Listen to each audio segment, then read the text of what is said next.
성공할 것 같은 분들 주위에 많이 보셔라. 그리고 SNS를 통해서 지역적, 거리적 한계를 극복하는 게 성공에서 굉장히 중요하다.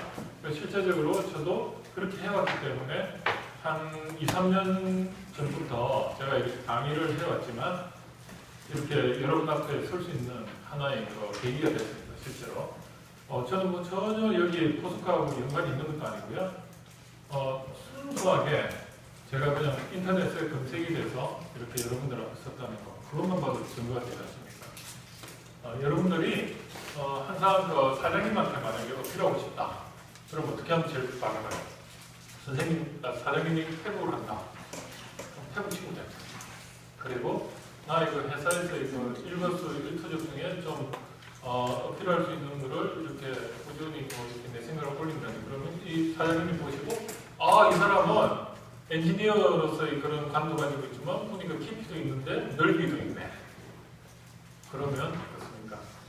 계속 보겠죠. 어느 결정적인 순간에 그 친구 좋은 아이디어가 있는데 한번 그 친구 한번 어떻게 한번 동기에 있으면 줘봐. 이런 수도 있어요. 쉽죠? 굉장히 쉬운데도 이걸 실천을 하느냐 안 하느냐가 굉장히 중요한 거고, 제가 혹시 제 스마트폰 한번 들어보시겠어요? 스마트폰으로 그 네이버에다가 박남규 치보세요. 검색이 될는지 안 될는지 모르겠어요. 그때 네이버에서 박남규 치보세요. 저도 될지 안 될지 모릅니다. 거기 박남규 치면 뭐 나옵니까?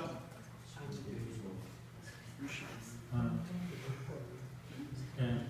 그래가지고 여기서 쭉 보시면요, 밑으로 쭉 내려보세요.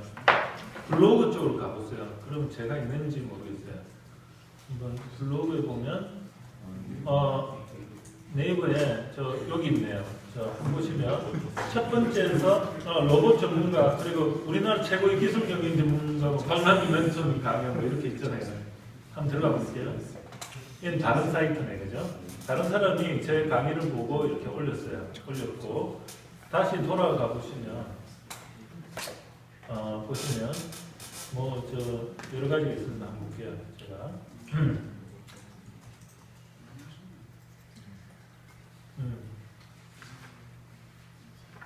자, 여기 보면 1인 창조기업 해가지고 밑에 보면 로봇 전문 1인 창조기업 있죠? 나옵니까? 여기가 제 블로그 사이트입니다. 예, 거기 나올 겁니다. 그죠? 거기서 저에 대해서 알고 싶으면 그 밑에 가면 한 7, 8 밑으로 좀 내려가 보면 9, 10, 11, 12, 13 박남규 명함이 있습니다. 박남규 명함을 보면 저에 대해서 뭐 이렇게 소개 자료가 쭉 나옵니다. 그죠?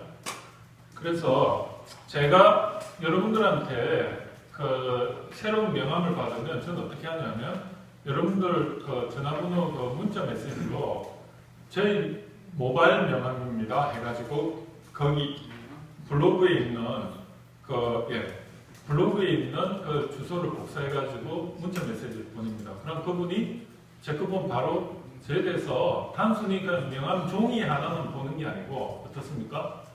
나의 모든 이력이 업데이트가 된 걸 맨날 보는 거예요. 그러면은 저에 대해서 어떻습니까? 알 수가 있는 거예요. 그리고 이제 페이스북에서 한번 해볼게요. 제 페이스북에 이렇게 한번 해봅시다. www.facebook.com/ 해가지고 N9PARK 한번 치보시겠어요? 그 페이스북 있지 않습니까? 그냥 www.facebook.com fb.com 해도 되더라고요. 그 facebook.com에가 슬래시하고 그 다음에 N9PARK 쳐보세요. N9PARK. 그러면 페이스북이 뜰 겁니다. 안 돼? 그럼 페이스북에서 친구 찾기 해도 되고요. 제가 한번 보여드릴게요. 제가 제일 뒤에 한번 친구를 어떻게 맺게 하는지 그런 것도 좀 보여드리고 싶어 그렇습니다. 볼게요.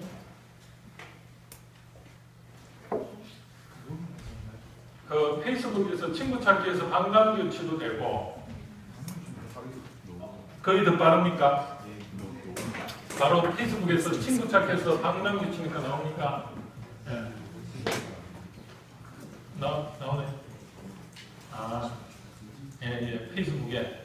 예, 그렇습니다. 거기서 이제 저를 친구 추가를 하시면 이제 제가 이제 친구 수락을 하면 저하고 이제 친구가 되는 겁니다. 그러면 저를 통해서 또 좋으신 분들을 많이 만날 수가 있어요. 그러면 저는 이제 물 관리를 하기 때문에 웬만한 사람은 잘 친구 추가를 안 해줍니다. 근데 이제 친구 추가했다는 거는 그분들이 볼 때는 어떤 느낌이냐면, 그래도 조금 박 교수가 인정하는 사람이구나 해서 그 사람들이 여러분의 페북을 또 보게 됩니다. 어떤 원리인지 아시겠죠? 그러니까 제가 물 관리를 한다는 사람, 물 관리를 한다고 생각하기 때문에 거기에 대해서 또 인정을 해주고, 근데 보면 이렇게 그냥 의미 없이 이렇게 하는 사람도 많잖아요. 그러면 그 사람들이 막 이렇게 올라오는 거 보면 정신이 없어요. 그런 거는 사실 우리도 관심을 안 가지게 되고, 그래서 여러분들도 제가 원리를 좀 알려드리고 싶은 그래요. 그래서 오프라인상에서 그런 원리를 좀 제가 이렇게 하는구나. 그래서 여러분들하고 저하고 연결되는 건 뭐냐면 블로그에서 이웃 친구 추가, 그 이웃 친구 추가하고 그 다음에 페북에서 친구 추가를 하면 저하고 확실하게 친구 추가가 되는 겁니다. 그러면 서로가 이 강의를 통해서 만났지만은 서로가 서로에 대한 동정을 항상 모니터링이 되기 때문에 어떻습니까? 여러분들하고 저하고 좋은 영향을 미칠 수 있는 그런 기회가 되는 겁니다. 여기 나오면 그러면 이렇게 친구가 됐어요. 두 분이 되셨네요. 공종판 우리 씨하고 김현우 씨하고 두 분이 됐어요. 그러면 이제 저하고 이제 평생 가는 거예요. 제가 안 잘라주는 그분이 나를 안 잘라니까. 근데 이렇게 하다 보니까 맨날 쓸데없는 이야기만 올리고 그러면 이제 몰래 가가지고 이제 왜냐면 저도 이런 게 스팸으로 올라오면 저도 괴롭거든요. 그겁니다. 그냥 이거 SNS의 생리를 잘 아셔야 돼요. 카톡에는 시시콜콜한 거 다 올리지 않습니까? 친구끼리. 그건 가능해요. 친구끼리는 뭡니까? 미러를 하는 거잖아요. 남한테 오픈이 안 되니까 그런 데서는 그냥 친구하고 시시콜콜한 거 다 올리세요. 그렇지만은 이 페북에는 좀 공식적인 거, 나의 이미지를 생각해서 남한테 도움이 되는 그런 내용으로 좀 많이 채우세요. 그리고 블로그는 나를 좀 피해갈 수 있는 도구로는 최적인 것 같아요. 왜? 블로그에다가 내 명함을 올리고 그걸 페북에다가 가져가기를 할 수 있어요. 페북에 올리면 어떠냐면 페북으로 들어오면 블로그로 연결이 되거든요. 그러면 예를 들어 블로그에 다이렉트로 여러분들이 올려놓으면 어떻습니까? 수정이 안 돼요. 수정을 해도 쉽지 않아요. 근데 항상 블로그를 중심으로 해서 이렇게 퍼나르기를 해놓으면요. 블로그 내 명함은 항상 그것만 수정을 하면요. 남들이 페북으로 해가지고 타고 들어올 때 블로그에 항상 이렇게 보는 게 되니까 어때요? 나의 핸들은 블로그예요.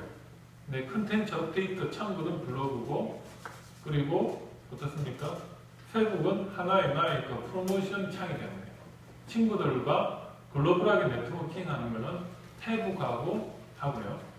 페북은 뭐죠? 세계적인 거예요. 블로그는 어때요? 물론 네이버에서 해가지고 세계적으로 만들었지만은 한글로 돼 있기 때문에 사람들이 잘 검색을 안 해요. 근데 페이북은 세계적으로 검색이 되고, 그래서 오히려 그런 부분에 있어서 페북이 되게 유리한 부분도 있어요. 그래서 두 개를 듀얼로 가져가면 돼요. 블로그는 나의 정보 관리, 업데이트하고 나의 이력 관리, 그리고 페북은 소통, 그리고 마케팅 의차 그런 걸 쓰시면 됩니다. 그래서 제가 꼭 이거는 오늘 아니면 이야기를 못 드릴 것 같아서 제가 한번 들어봤습니다.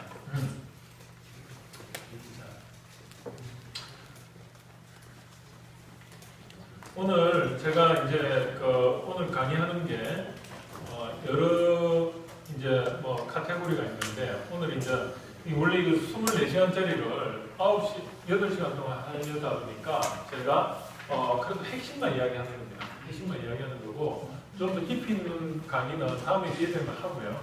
근데 핵심이 이게 깊이가 없다는 게 아닙니다. 할 말은 다 했어요. 근데 예시를 많이 안 들었거나 그것이 핵심이 같습니다. 자, 그래서 성공하는 사람 경쟁자를 제압하는 게 아니고요. 경쟁자를 도와줍니다. 제가 이런 강의를 오픈을 해가 경쟁자들이 내 걸 다 가져가라, 내 거 다 해라. 그러면 내가 할 게 없잖아. 그런데 할 게 더 많아. 희한하죠? 그게 오픈 정책이에요. 그래서 폐쇄적으로 가지 말고 남들이 뭐 데이터 달라면 다 줘요. 나는 다시 공부하면 돼.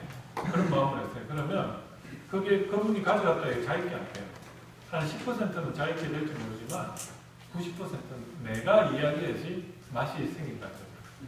가수들 보면 노래 부르잖아요. 누구나 노래는 불러요. 근데 그분이 불러야지 자기 분명. 그분한테는 돈을 주는 거예요. 경쟁에서 이기고도 실패하는 기업들 한번 볼까요? 자, IBM이 애플을 1600원 지났는데 정작 자신이 파산 위기에 놓였어요. 왜 그럴까? 폐쇄적으로 갔거든요. 좋은 전략의 조건, 분석적이다. 종합적 사고. 전략? 굉장히 분석적이잖아요. 종합적이잖아요.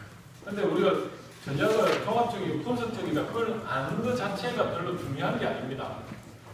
제가 말씀드리고 싶은 거는 그죠? 분석적이고 전략은 분석적이고 종합적이다. 그게 내한테 어떤 의미가 있는가? 실천적으로는 도움이 안 되는 겁니다. 오히려 도움이 되는 거는 이 프레임을 실천적인 프레임을 알아줘. 그래서 저는 강의를 할 때 방법론적인 걸 이야기를 해요.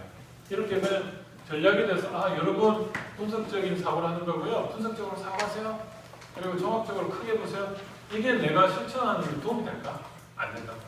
그래서 그거를 제가 말씀드리기 위해서 전략을 정의한 걸 다른 데 있는 걸 인용을 좀 한 겁니다.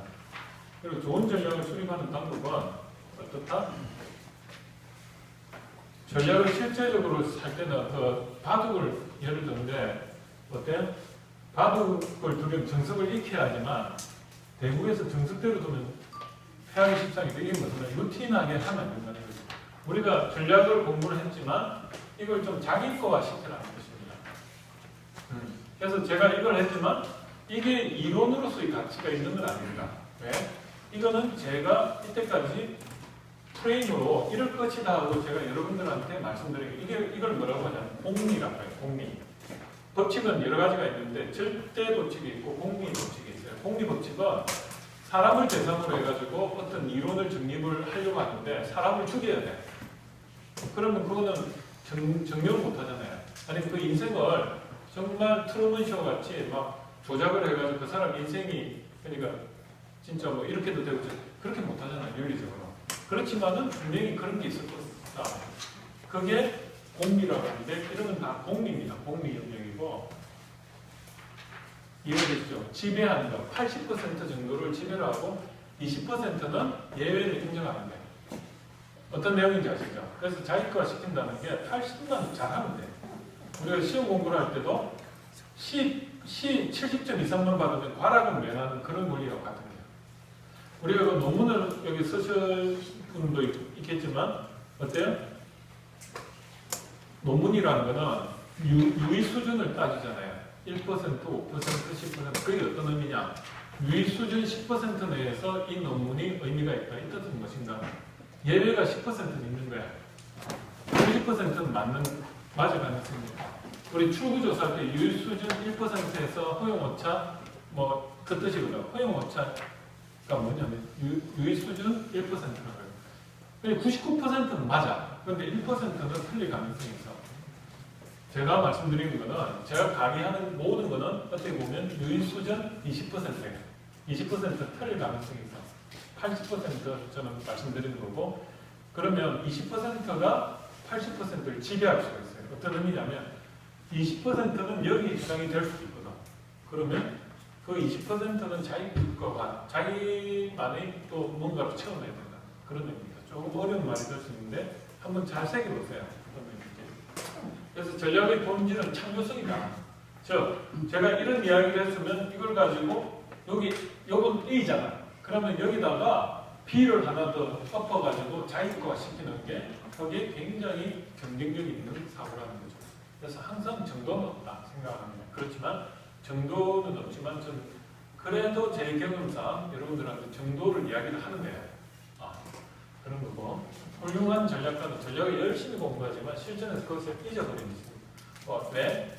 골프 선수가 이론을 열심히 해가지고 몸으로 해서 그 이론을 어떻습니까? 몸에 체득을 하고 나서 실전에 가서는 이론을 잊어버리고 몸으로 하잖아요. 몸의 그 느낌으로.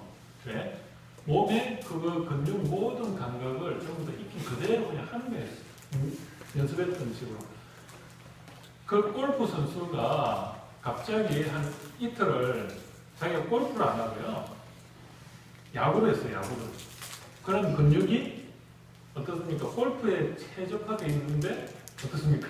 야구를 했으니까 그 근육이 또 발달하잖아. 며칠이지만. 그러면 골프 성적이 잘 나올 가능성이 있을까? 없을까? 없다는 거야. 그래서 운동선수는 그 자기 몸이요. 거기에 딱 맞도록 조율이 되도록 노력해요. 그러니까 건강하고 관련이 있다. 그 운동이 건강하고 관련이 있어요. 운동선수들이 건강할 것 같죠? 건강 안 해요. 왜냐하면 목표가 뭐냐면 우승인데 그에 맞도록 자기 몸을 전부 맞춰놨기 때문에 건강하고 살려내요. 그걸 잘 아셔야 돼요. 운동선수는 오히려 쓰는 근육을 더 쓰고 안 쓰는 근육을 안 쓰게 되기 때문에 굉장히 어떤 핸디캡을 가지고 있다고 하셔야 돼요. 자, 전술은 뭐냐? 아까 말했듯이 전술이 어떻게 그 수단이다. 전략이 목표가 될 수가 있고 상대적으로. 그래서 전략이 있는데 전술이 없으면 이기기가 매우 어렵다. 이게 무엇이냐면 사업 타당성 분석을 했어. 앞으로 나올 사업 타당성 분석을 했는데 실제로 사업 계획서를 안 만들었어. 구체적인 게 뭐가 없어. 그러면은 재미없잖아요. 반면에 전술이 있는데 전략이 없어서 패배를 당해. 자, 여기서 보면 이겁니다. 목표는 있는데 이런 신뢰성을 확보를 못한다든지 전술이 없다든지 아니면 전술이 있는데 방향성이 없다든지 그러면은 힘을 못 쓴다는 걸로 이해를 하셔도 돼요. 그래서 우리는 항상 방향과 수단이 있어야 돼요. 그걸 수학에서는 벡터로 이야기를 할 수 있어요. 벡터, 방향과 벡터의 실체는 뭐죠? 길이로 나타내잖아요. 화살표. 방향과 길이와 시작점이 있어야지 실체가 있는 거잖아요. 그 시작점이 없거나 아니면 방향이 없거나 그러면은 어떻습니까? 안 되잖아요. 공학적으로 이야기하는 거예요. 쉽게. 자, 여기서 말하는 벡터에서 방향은 뭐죠? 타당도. 그 벡터의 크기는 실내도요. 실행력. 그렇게 보시면 돼요. 그래서 여러분들이 이런 집체 교육을 통해서 인재 개발에서 하는 건 뭘 한다? 프레임을 어떻습니까? 주입을 시키고 유능한 인재로 만들고 또 한 가지 포스코에서 목표로 하는 타겟이 있어요. 여러분의 인재상에 여러분의 머리를 조율을 해가지고 타당도, 방향성을 이렇게 맞추고 또 능력, OJT 교육을 통해서 신뢰도를 높이는 거예요. 그래서 교육의 두 가지 핵심은 뭐냐면 방향성과 벡터로 말하는 방향성과 이 크기를 둘 다 높이는 거예요. 그래서 정신교육이 뭐죠? 벡터, 타당을 높이는 거고 OJT 교육이 뭐냐? 실행성을 높이는 거죠. 원리가 다 들어가 있어요. 그게 전략과 전술에 들어간다. 전략이 방향성, 전술이 타당도. 다 연관이 있죠. 그 원리를 좀 깨닫게만. 그래서 전략의 레벨은 그룹 차원에서 하는 게 있고요. 사업부 차원에서 있고 기능들 이런 게 있어요. 그래서 여러분은 어디 배치를 받으면 처음에 기능부터 배워봅니다. 기능적 전략. 그 안에서 설계를 할 때 어떻게 매칭을 시키느냐. 그런 것부터 배워보실 거예요. 이제 기업 성장 단계별 전략이 있는데 왜 이런 걸 제가 말하냐면 사람, 기술, 자본, 마케팅 관점에서 관심을 가지시라. 그러면 그게 그 중에 자 여러분 보면 처음에 이제 기업이 지금 우리 포스코 같은 경우는 어떻습니까? 해외 진출을 지금 하려고 하나요? 해외 진출했나요? 진출했으면 요 단계예요. 그리고 시장의 리드예요 지금. 그럼 요 단계에서 단계별 전략, 최우선 목표, 방향 같은 말이죠. 타당도 목표가 뭐로 정해야 되냐면 시장의 리더일 때는 시장 진입 후 선도적 시장 점유 및 유지가 하나의 타겟이 보통 되더라고요. 거기서 지배적인 독점을 향해서 어떻게 우리가 이걸 지배를 확보해야 하느냐. 그게 포스코의 아마 지금 전략일 겁니다.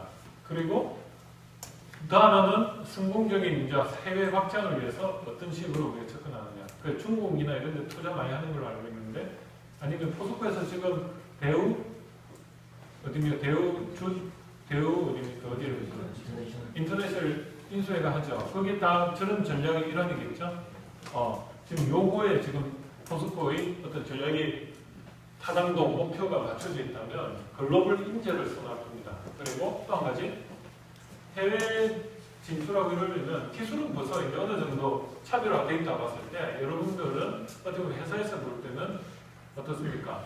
경영 능력, 사람을 어떻게 모티베이션해서 사람 기술 자본 마케팅을 가지고 커뮤니케이션을 잘해가지고 방향성과 신뢰성 이런 걸 전부 다 확보를 하느냐 그런 인재로 원합니다. 그래서 여러분들은 제가 볼 때는 그겁니다. CTO로 키우려는 게 아마 회사의 목표가 될 수 있을 거예요. 단기적으로. 그리고 여러분들이 그런 걸 좀 감탄한다면 지금부터 경영서적도 좀 관심 있게 보시고 인문 보정 같은 것도 좀 보면서 옛날에 그런 걸 좀 잘 알아 공부지신의 정신으로 이제 그런 걸 보면은 문제를 조금 더 예측할 수 있는 그런 부분도 좀 가지시기 바랍니다.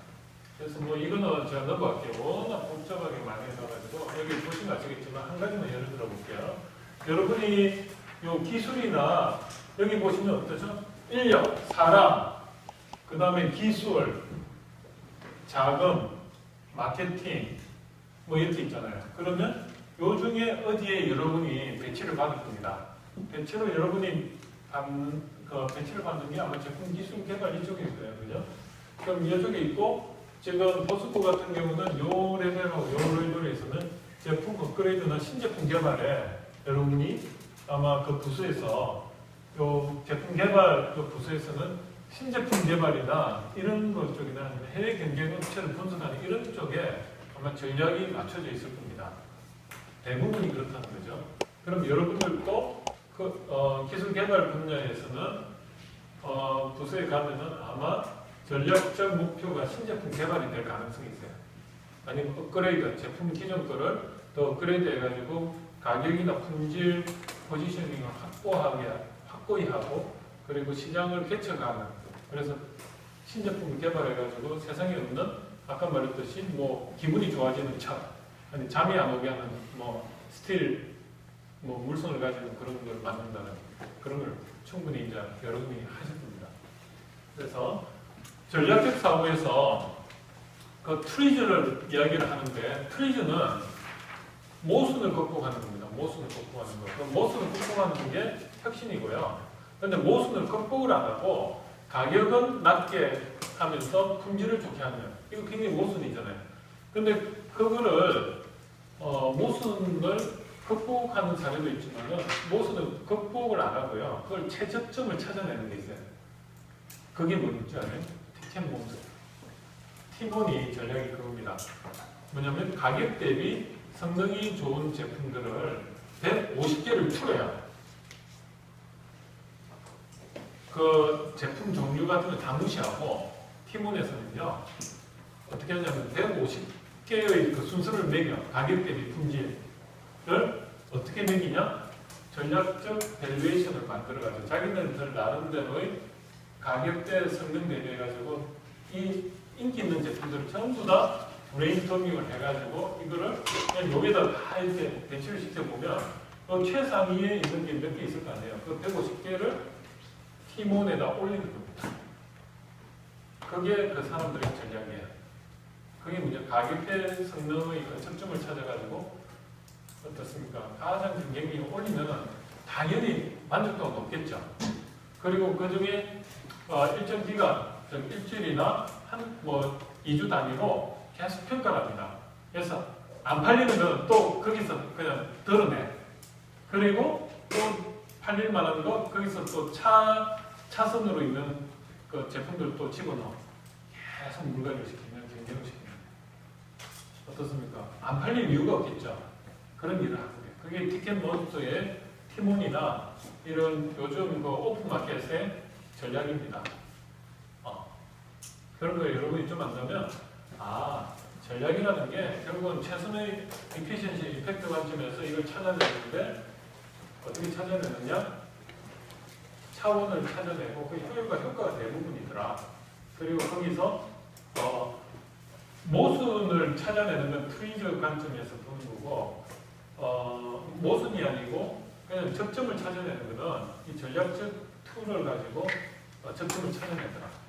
그래서 최상위 있는 것을 최우선적으로 선택한다. 그렇게 보시면 되고 전략적 사고의 기술을 보면 이거는 그 차원이 두 가지예요. 하나는 비즈니스 모델, 그 생태계라고 이야기를 할 수 있어요. 아니면 밸류체인. 여러분들이 보면 비즈니스 시스템이 그 포스코에서 요즘은 그 기존 포스코가 굉장히 그 경쟁력 있는 게 광량 제출소 같은데 요즘 그 공정을 많이 줄이고 바로 이렇게 만들어내는 그런 공정 이름이 뭐죠? 예? CEM 공정을 적용해가지고 시스템을 혁신을 시켰다. 그럼 여기죠. 그리고 우리가 그런 걸 통해서 기존 제품을 만들어내나요? 좀 차별화된 다른 걸 만들어내나요? 기존 제품을 만드는데 컴퓨터를 그렇죠. 그러면 통상 제품을 만드는데 여기 프로세스를 혁신을 해가 만들 때 그럼 심사 구조예요. 그죠? 대리나 이런 데와 같은 거예요. 그러니까 컴퓨터는 같은 컴퓨터인데 회사의 그 시스템이 효율성을 극대화시킨다. 여기를 보면 뭐죠? 효율성을 극대화시키고 기존 시장 기회보다는 기존 경쟁이 심한 데들 위험 요소가 많다고 생각해요. 기회보다는 새로운 시장보다 이 부분을 공략하는 거예요. 그렇죠. 이 부분이 뭐냐면 신사업 구조라는 거예요. 그래서 삼성전자가 그런 걸 잘 하죠. 삼성전자는 마른 수분도 짠다. 맞습니까? 안 맞아요? 수율을 높이기 위해서 마른 수분도 짠다. 어떻게 짠다?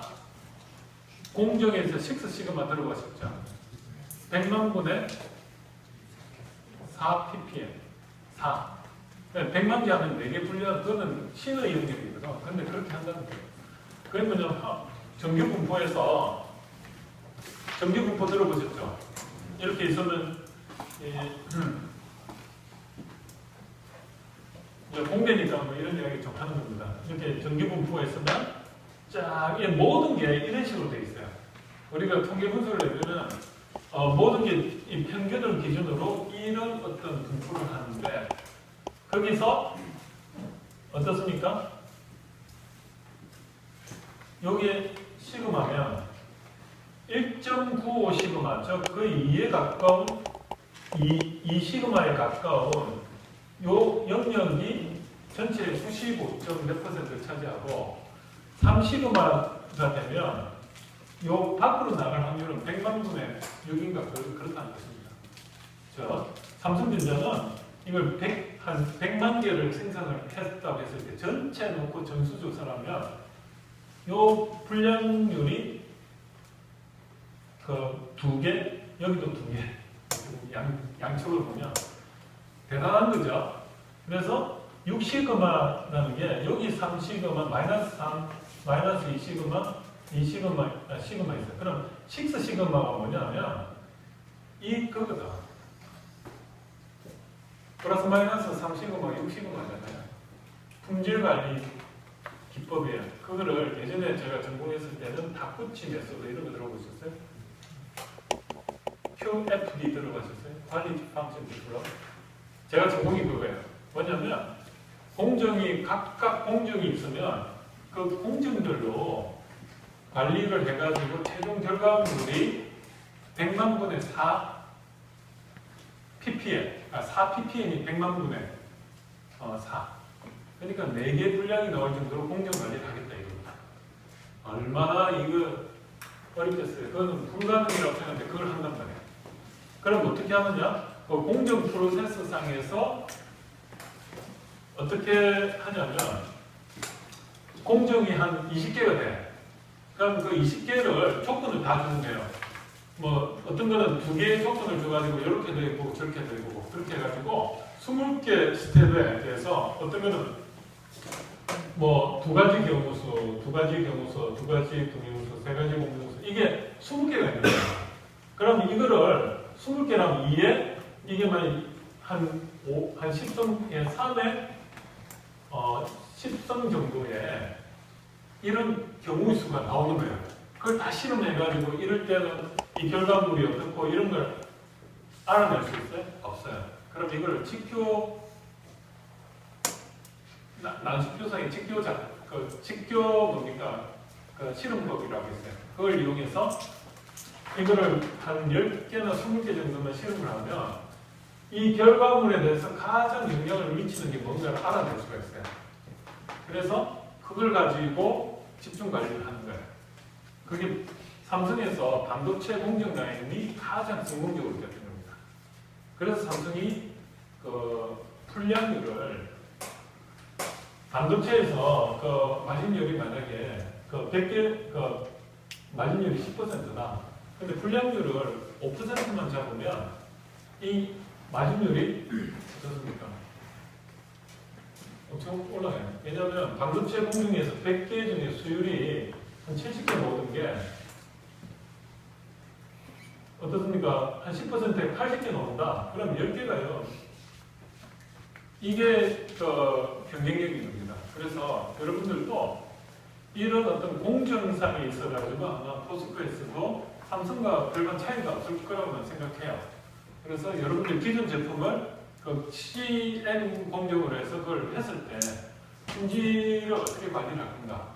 그런 그 공정별로 뭔가 있을 거 아니에요. 그럼 여러분들이 이제 투입이 되면 그거를 좀 분석을 한다든지 분석을 할 때 실험 QFT 아마 다크치 메소드가 비슷한 식스 시그마 이런 걸 가지고 통계적으로 분석을 해가지고 할 거예요, 분명히. 근데 이게 설계자 관점에서는 유용할까? 이런 그 다크치 메소드나 식스 시그마 안 그렇다는 거예요. 네. 설계자는 새로운 신규 공정을 계획을 하고 제품을 만들어야 되는데 일일이 목합이라는 그런 프로세스를 미리 만들어 놓고 테스트를 못 해봐요. 머릿속에 써야 돼요. 그때는 어떻게 하느냐? 그때 쓰는 게 이겁니다. 액시오매틱 디자인이고 목적에 맞는 설계를 이렇게 매칭을 쭉쭉쭉 하고 이걸 조금 더 생각을 해보면 이겁니다. A, B, C가 있어요. 그러면 수단이 A 다시 B 다시 C 다시가 있어. 그러면 그 앞에 행렬을 치면 어떻게 되냐? 1, 1, 1, 0, 0, 0, 0, 0, 0. 이런 행렬이에요. 가장 이상적이에요. 어떤 내용인지 아시겠어요? A를 위해서는 A만 관계가 있고 B를 위해서는 B만 관계가 있고 C만 관계가 있는데 세상이 안 그렇단 말이에요. 세상이 보면 A가 B에도 영향을 미치면 어떻게 되죠? A가 B에도 영향을 미치면 1이 되는 거예요. 그리고 그 다음에 C만 영향을 미치면 좋은데 B에도 영향을 미쳐. 그럼 이게 또 이렇게 돼. 이게 아니고 이게 이렇게 돼. 그러니까 이런 식으로 어떻습니까? 막 여기 분포가 되죠. 그럼 이걸 어떤 식으로 해주냐면 이거를 0되고 1되고 1되고 이런 역행렬이나 이렇게 최소한 이렇게 만들어주는 거예요. 그래서 가우스 소거법이라는 게 있어요. 가우스 소거법에서 요걸 픽스를 시키면 요게 배수가 픽스가 되고 그 다음에 여기 픽스가 되면 여기 픽스가 되고 여기 픽스가 되고 이런 설계 기법이 있어요. 이거를 액시오매틱 디자인 기법이라고 하는데 이 최적화시키는 게 결국은 제가 아까 말했던 게 이거 같아 트라이 앤 에러를 할 수밖에 없어. 실제적으로 이게 이론적으로는 갈 수 있지만 실무적으로 가면 이렇게 될 수가 없어요. 이게 제 전공입니다.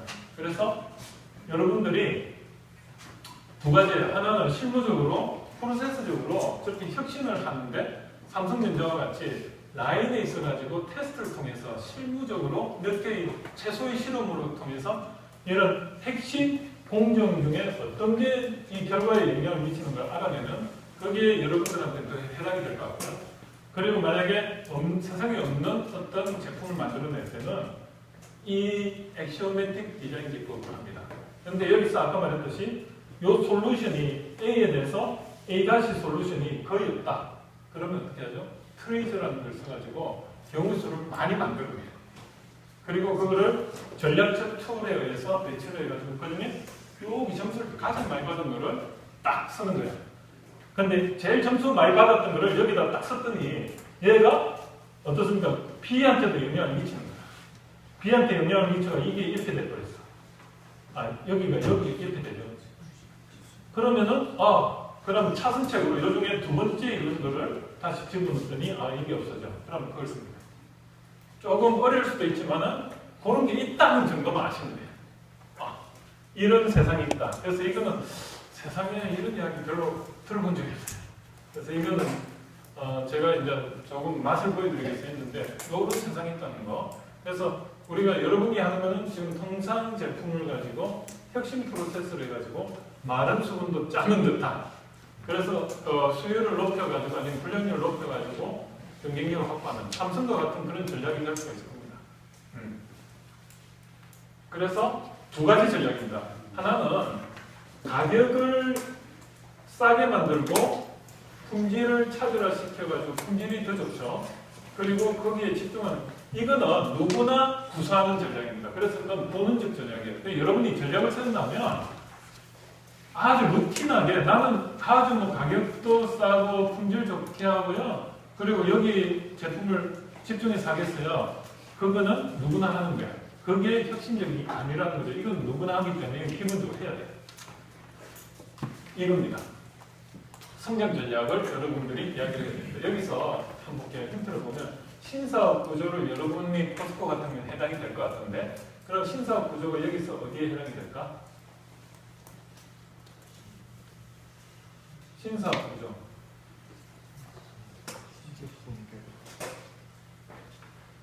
신제품 개발 전략, 신시장 개발 전략, 시장 침투 전략 한번 다시 볼게요. 자, 보면 여기서 기존 시장에 기존 제품과 들어가는 거는 침투 전략 맞아야 되죠. 그리고 새로운 제품을 가지고 새로운 신사업을 하는 것, 이거는 신시장 개발 전략 맞아요. 자, 그리고 새로운 제품을 가지고 어떤 신제품으로 하는 게 이게 신제품 개발 전략이고 이거는 그 새로운 시장을 가는 게 신시장이고 제가 볼 때는 어디에 해당이 될까? 여러분은 어디에 해당이 되는 것 같아요? 아까 누가 이야기했는데 여기? 그 가격, 그러니까 이걸 수율을 높여가지고 경쟁력을 확보하는 거예요. 그리고 품질도 높여주고 그러면 신제품 개발 전략에 해당이 되겠죠. 이게 약간 모호한 부분이 있어요. 그런 거를 여러분들이 저는 80%는 이야기하고 한 번 20% 자기 거 하시는 거예요. 저도 모르겠어요. 그래서 그런 거 이야기하는 거고. 자, 볼게요. 그래서 여러분이 여기 보면 아까 어떻게 보면 뭐죠? 기존 시장이죠. 기존 시장에서 공정을 혁신해서 가는 게 신규 제품 이쪽이 되겠죠. 그럼 기존 고객들의 부가적인 판매가 가능한 제품 및 신제품 같은 거 제품 개발의 효율성을 제고한다. 그리고 예시로 새로운 효능을 가진 제품 아니면 중저가 제품 모델을 확장, 부가가치를 더 높인 제품 이런 걸 여러분들이 포스코에서 구상하는 겁니다. 그런 힌트를 좀 가지시라는 겁니다.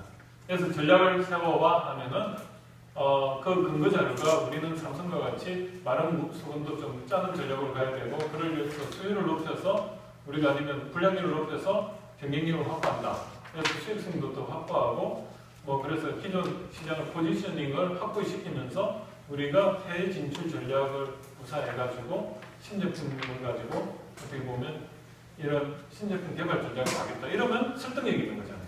그래서 그런 거를 조금 마인드를 가지고 하시면 되고요. 근데 전략적 사고 제가 이제 빨리 갑니다. 왜냐하면 이 내용이 이겁니다. 자, 차원 전략적 사고에서 프레임이 중요한데 차원을 발견을 하고요. 거기에서 프레임을 구성하고 트레이드오프 매트릭스라고 인터넷 치면 나올 겁니다. 좀 뭐냐면 여기서 밸류는 A축과 B축의 그 수치화된 이걸 리커트 척도라고 표현을 할 수도 있잖아요. 등간 척도. 그걸 통해서 정성적인 걸 정량화시키고 그거를 수치화시키는 그 과정을 한번 보여주는 겁니다. 그래서 밸류가 가장 높은 어디가 밸류가 가장 높을까 이러면서 이제 보고 여기 제일 높을 것 같고요. 수치를 계산을 하면 그 다음 여기 제일 빠질 것 같아요. 그죠? 그리고 중간에 이거 보고 이런 식으로 하는 겁니다. 그래서 프레임 예시를 보면 선호도가 동일한 브레인 같은 경우에 속성 A와 B가 있는데 브랜드 포지셔닝이 이래 있다. 그럼 어느 걸 선택할 건가? 이런 어떤 브랜드를 가지고 한번 예시를 했어요. 이건 읽어보시면 충분히 이해가 되실 것 같고요. 전략 프레임을 한 번 더 보면 전략 프레임은 이 밸류라는 거는 보면 재무적인 관점이에요. 재무관리 관점이에요. 그러면 퍼포먼스 관점은 뭐죠? 개발자 관점이에요. 그래서 우리가 이 선생님의 이피션시나 이펙터를 합행을 뭐냐면 퍼포먼스라고 해요. KPI 들어보세요. 키 퍼포먼스 인덱스가 뭐냐? 들어보셨어요? 키 퍼포먼스 인덱스가 뭐냐는 개발 목표가 뭐냐? 이겁니다. 니즈를 반영한 KPI가 뭐냐? 똑같은 말이에요. 키 퍼포먼스 인덱스가 스펙이고 개발 목표가 되고 똑같은 거예요. 그래서 여러분이 똑같은 말이다 이렇게 생각하면 돼요. 밸류나 키 퍼포먼스나 재무적인 관점에서 이야기하는 거나 사업 비즈니스적으로 말하는 거나 개발자에서 말하는 그 컨셉이 똑같다는 것을 이해만 하고 있어요. 이게 100% 싱크로나이즈 된다는 말 아니에요. 근데 80% 이상은 같다. 그런 관점에서 보시면 되고 그리고 뭐 같은 말이니까 계속 반복을 하겠죠. 그런데 그 차원을 여러 차원으로 이런 식으로도 표현을 할 수가 있다. F22하고 F35 두 개 중에 어느 걸 고르는 게 낫느냐. 그러면 높음과 낮음이라는 이게 뭐죠? 효용, 이펙트 관점에서 높음, 낮음이 있고 그 다음에 차원을 이렇게 밑에 많이 차원을 두고 그래서 랩터는 어떠냐? 가격적인 부분에 있어가지고는 랩터가 더 비싸고 그 특수 설계도 더 많이 돼 있고 특수 무기도 더 많이 들어가고 인구별 맞춤도 많고 민첩성은 F35나 F22나 같구나. 그리고 스텔스 기능은 어떻습니까? F35가 떨어지고 뭐 이런 식으로 쭉 돼 있어요. 그래서 이런 걸 보고 여러분들이 한눈에 저렇게 차원으로 해가지고 차원을 좀 몰아놨지 양쪽으로. 그래서 이제 판단을 할 수 있는 건데 장단점을 저런 식으로 표현을 좀 한다는 걸 제가 샘플로 보여드릴게요. 그러면 똑같은 말이죠. 베니핏과 코스트가 하이와 하우 관점에서 똑같은 축으로 이렇게 다시 전개가 되고요. 그래서 베니핏과 코스트, 그러니까 밸류가 가장 큰 게 헛이다. 그런 차원을 말했고, 이거를 인생으로 이렇게 좀 확대를 해보면 이렇게 보입니다.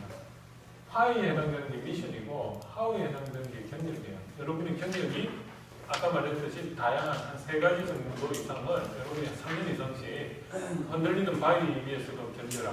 그럼 몇 개 된다. 역경이 거꾸로 하면 경력이다. 그래서 그들의 마이 미션은 그들이 원하는 거다. 그런 뜻이고요. 경력은 마이 스토리다. 여러분들은 스토리를 가지면 남들이 나의 브랜드를 인정해 주는 겁니다. 그래서 역경이 클수록 경력은 화려하다. 퍼슨, 파이와 하우의 결합이다. 밸류라는 것도 베니핏과 코스트의 결합이고 공대생에서는 퍼포먼스라는 내용은 이피션시의 이펙트라고 또 표현이 된다. 똑같은 말이다. 그리고 사랑이라는 것도 파이와 하우의 관점이다. 파이가 관심이라면 하우는 배려다. 같은 말이죠. 리더십이라는 것은 파이와 사랑의 실천이다. 결국은 리더십은 다르게요. 리더십 책을 한번 이 관점에서 한번 보세요. 그걸 그냥 쉬운 걸 어렵게 예를 들어가지고 이래저래 해서 그런데 그 사람은 자기가 정리가 안 돼. 어떨 때 이게 리더십 같기도 하고 자기 관점에서 설명하기 때문에 그런 오류가 좀 있는 겁니다. 그래서 리더십이라는 복잡하게 생각하면 뭐 서번트 리더십, 뭐 알코올 리더십, 알코올 많이 먹여가지고 뭐 다른 한다든지 아니면 인포메이션, 야 말이야, 내 좋은 정보 하나 있는데 니만 알아? 그런 인포메이션 리더십 이런 게 필요가 없다는 거예요. 그냥 사랑을 실천하고 진정성 있게 대하면 된다. 그래서 사업 타당성이 뭐죠? 사업 타당성은 결국은 이거죠. 해야 되냐 말아야 되냐. 고스톱 칠 때 수리고 하는데 투구까지 해서 이제 가야 될까 말까 판단해야 됩니다. 못 먹어도 고 하면은 사업 타당성이 있는 거고, 이제 여기서 금리보다 더 투자해야 하면은 이제 사업 이 이익이 안 나온다. 그러면 그게 그만둬야 돼. 그게 사업 타당성이죠. 목표가 명확하냐 그걸 보는 거예요. 자, 사업 타당성을 구성하는 기술. 이제 조금 쉬었다 할게요. 여기서부터 10분 쉬었다 하겠습니다.